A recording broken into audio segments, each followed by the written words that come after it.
Thank you, Mr. Chair. Mr. Gensler, good morning.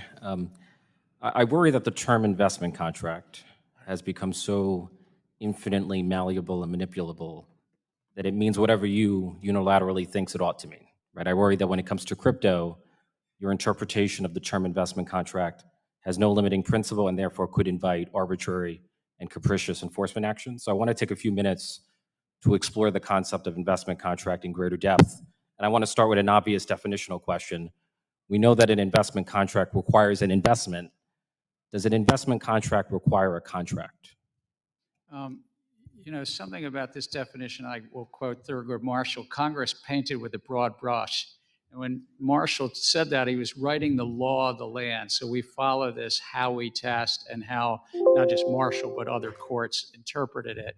And it has a four components. I did not go to MIT, but in the Bronx, if I ask whether an investment contract includes a contract, the answer is typically yes or no. So, Actually, sir, under the Supreme Court law of the land, they do not write that in. They say it's an investment of money in a common enterprise, and you're anticipating profits based on the efforts of others. So I took an oath to follow the law of the land, and that's the Supreme Court law of the land.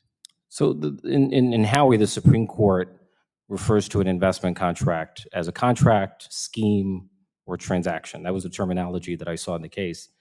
And as far as I can tell, there's nothing in the Supreme Court's jurisprudence that suggests that a scheme or transaction means the absence of a contract. And so by way of illustration, consider the landmark case of SEC versus Howey. In the Howey case, there was not a single contract, but there were two contracts: a land sales contract with the Howey Company and a service contract with Howey in the Hills.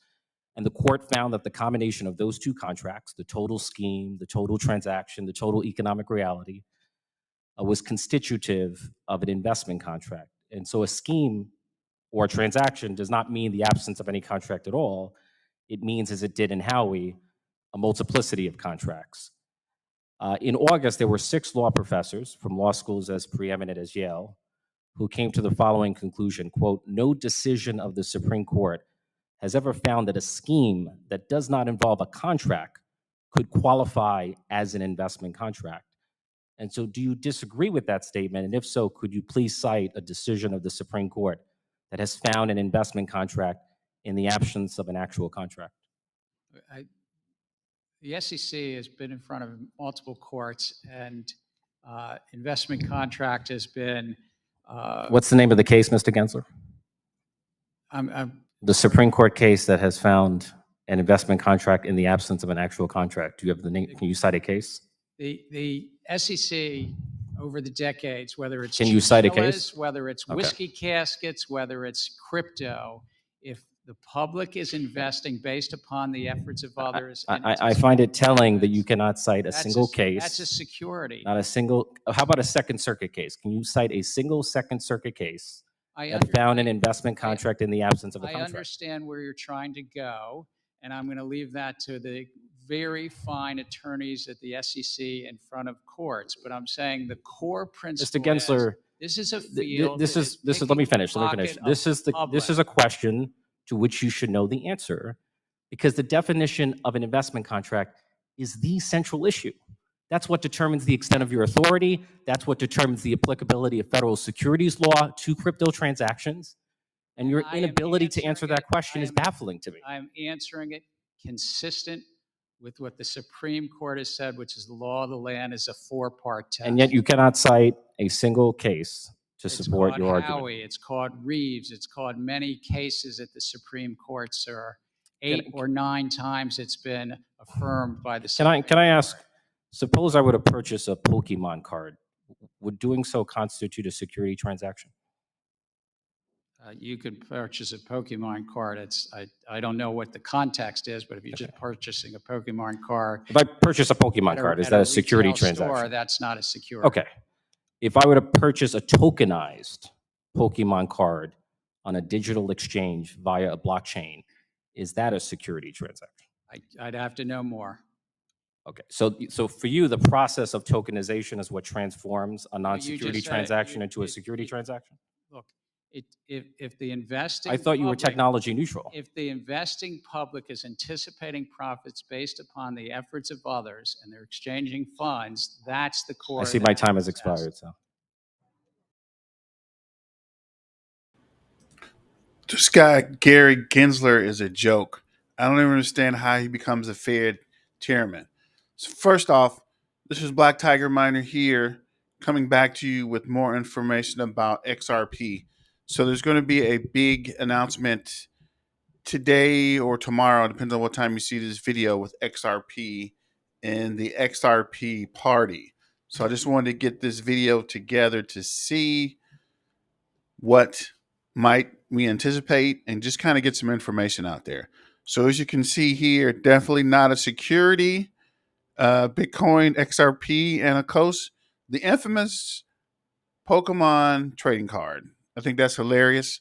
And I think this guy, being or Gary Gensler, is a joke. I'm with everybody else. Why don't we fire this guy? I mean, really. Why is he even over the Fed? And why is he still over the Fed? But I have another video. I'm just kind of going through some video information for you guys, trying to get you up to speed for tomorrow and the information about the Fed or about the big XRP announcement. So let's run this video with Austin Hilton and see what he Yesterday, has I to played say. golf with a couple of friends of mine, and one of them has done a little bit, dabbled in some crypto investing, and he point blank asked me, I think it was on number 14. We were sitting there and we were about to tee off, and he looked at me out of the blue, and he said, "Austin, if you were going to invest in any crypto right now besides Bitcoin and Ethereum, what would that crypto be?" And I didn't even miss a beat. I said XRP. Now, me saying XRP to this friend of mine doesn't take anything away from the Cardanos or the Shiba Inus or the Polygon Matics of the world. It takes nothing away from them. I believe in all of them as well. But what I said to my friend was, I said, look, I said, you have to understand, what is it that Ripple does? Ripple moves money across borders, across the globe, faster, better, cheaper. And it is their technology that is hands down better than everybody else. And then I added into this, with the result of the SEC lawsuit, it has basically paved the way for Ripple's business to continue to expand. And what I said to this individual, this friend of mine, was I said, look, and I said, as the rest of crypto gets bigger, XRP is going to roll along and just move along with it in that context. But more importantly, it has a major catalyst. It has all of this massive utility and this tidal wave of fees associated with partnerships, cuts of how, a percentage of whatever their partnerships are. Every deal is different. You see partnership and new deal after new deal being brought into play for Ripple. And ultimately, that will drive the price of the token up. Because here's what it comes down to, is that you now have banks lining up that want to leverage Ripple's technology. It is my belief that the banks tried to slow Ripple down, and maybe some backroom discussions about the lawsuit back in the day. Am I saying the banks were involved? No, but I'm certainly saying, excuse me if I get it out, that the banks did not want Ripple to succeed years and years ago.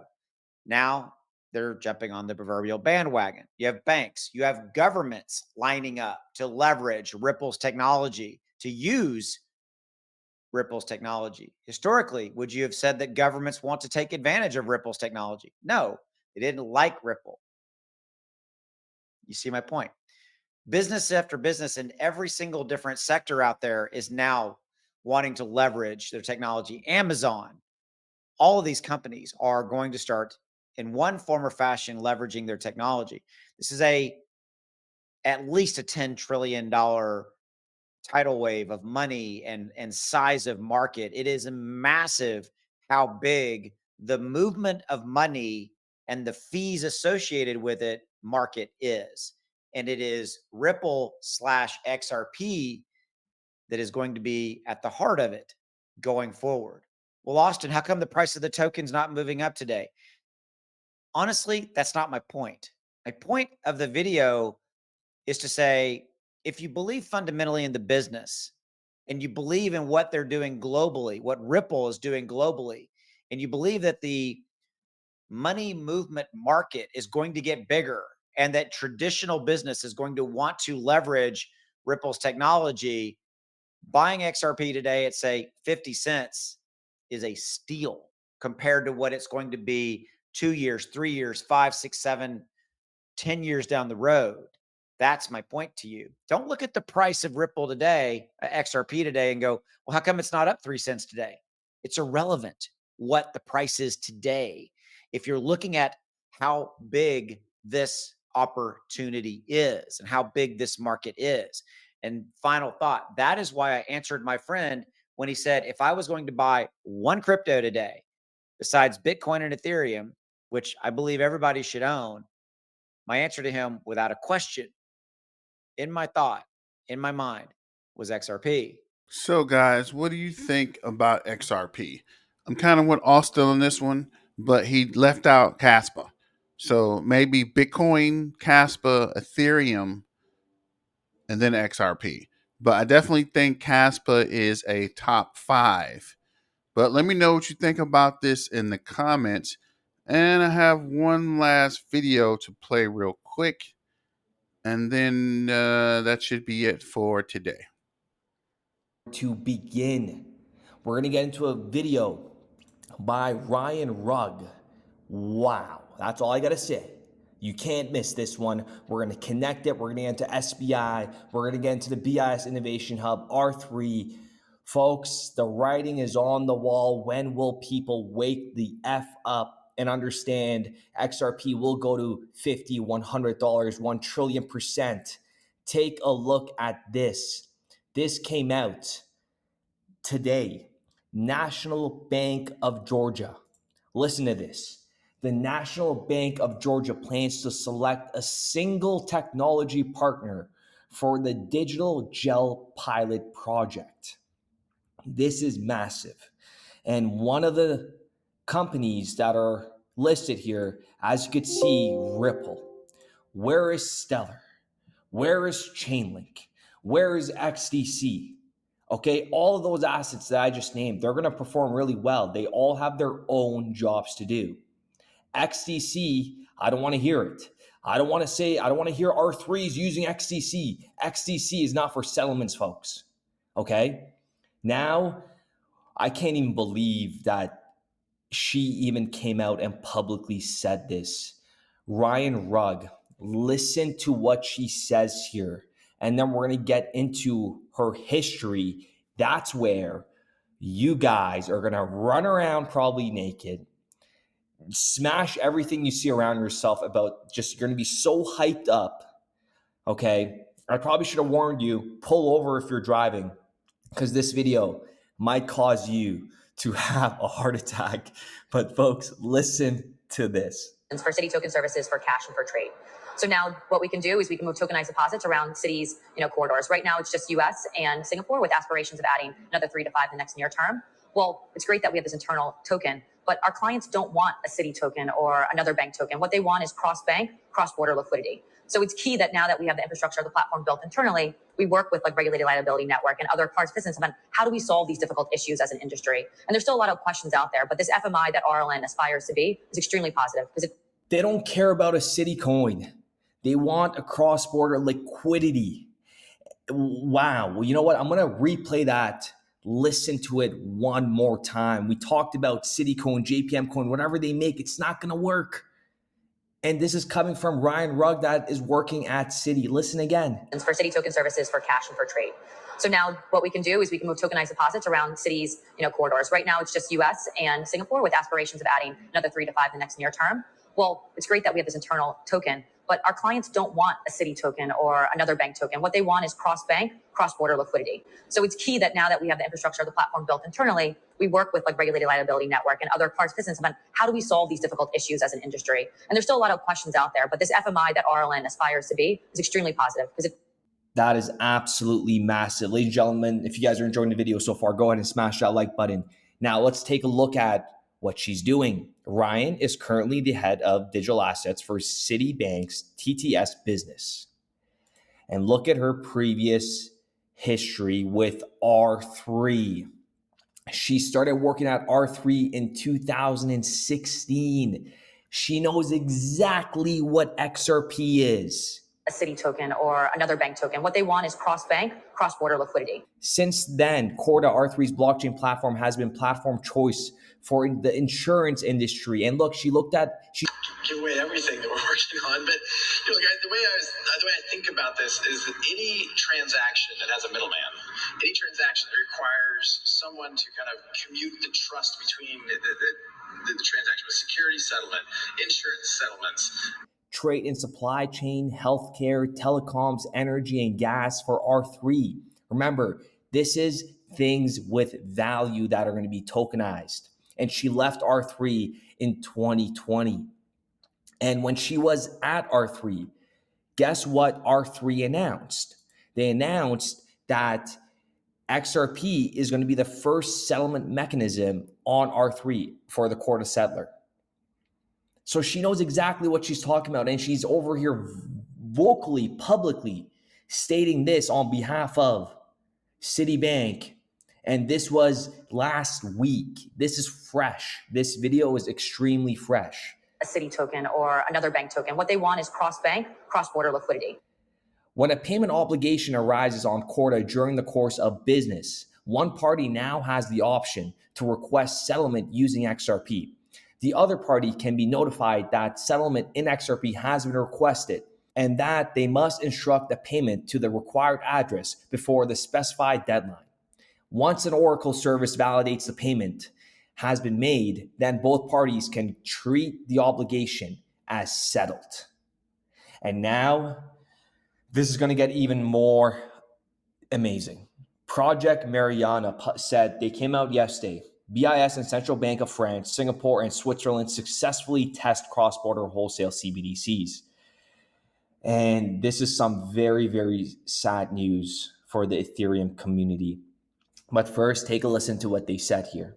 Now, Mariana unveiled great promises for the future of FX in a tokenized world, but also brought up many challenges and new questions that we still have to resolve collectively to ensure the robustness and viability of the common public good we are building together. They had a lot of challenges, it seems like, right? Let's listen to what they said. Overall, even though the experimental architecture was based on a uniform protocol standard, public and permission versions of Ethereum, the implementation of the bridges was complex. It required interplay of three infrastructures. Oh my goodness.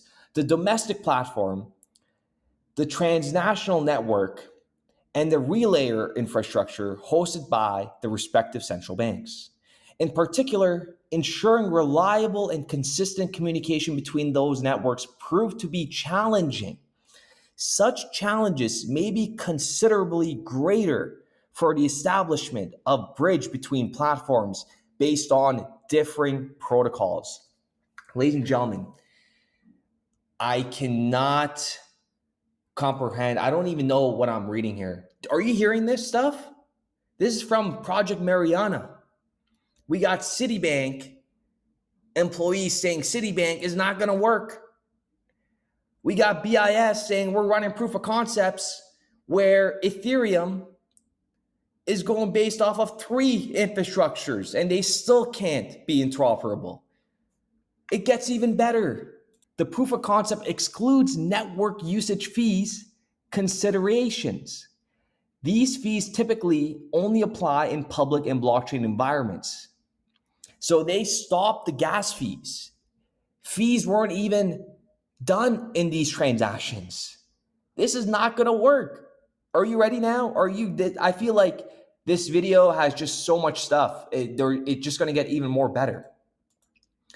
Digital Asset Exchange, SDX, signs sixth bank to list tokenized foreign bonds. Folks, they're getting ready. The key benefit that SDX offers is atomic settlement. I wonder what that could be.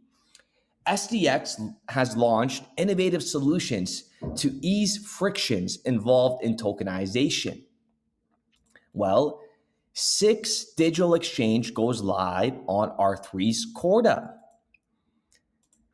6 Digital Exchange uses R3's distributed ledger technology platform Corda extensively to underpin its post-trade lifecycle and deliver a single seamless solution between trading and settlement. Now, this is where we're going to rewind and connect it to Ryan Rugg. Coming from R3 to Citi, folks, they're hiding this from the entire world. They're keeping this silent. The information I'm providing you on this channel, specifically in this video, cannot be argued with. I got even more evidence to back up my statements that I'm making here. We got from SBI in 2020. Everything is still intact.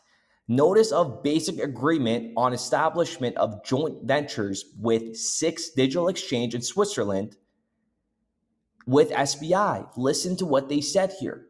They made it very clear, again, is what I'm trying to say.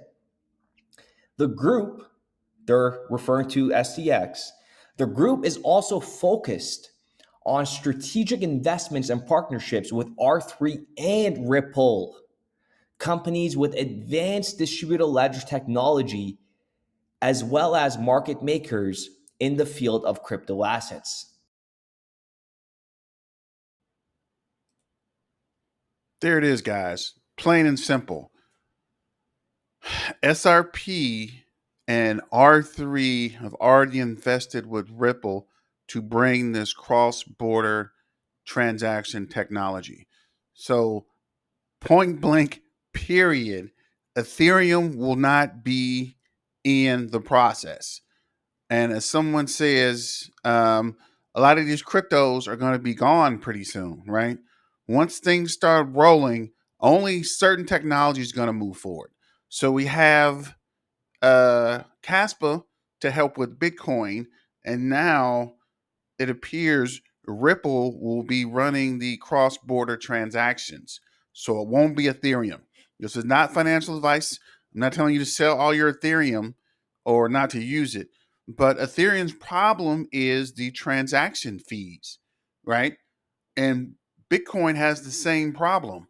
One, the transactions are slow, and the transaction fees. That's where Caspa comes in at. So let me know your thoughts about this. Let me know if you think it's crazy, if it makes sense, or if it's a good idea. Either or. This is Black Tiger Miner just bringing you more information. Trying to do the research so you don't have to. But let me know what you think. Don't forget to like, share, and subscribe, and comment. Let's get this video out here so people will understand what's really going on. But I'll let you guys get back to it, and I'm probably going to watch some football. So have a good night, and let's get back to the money.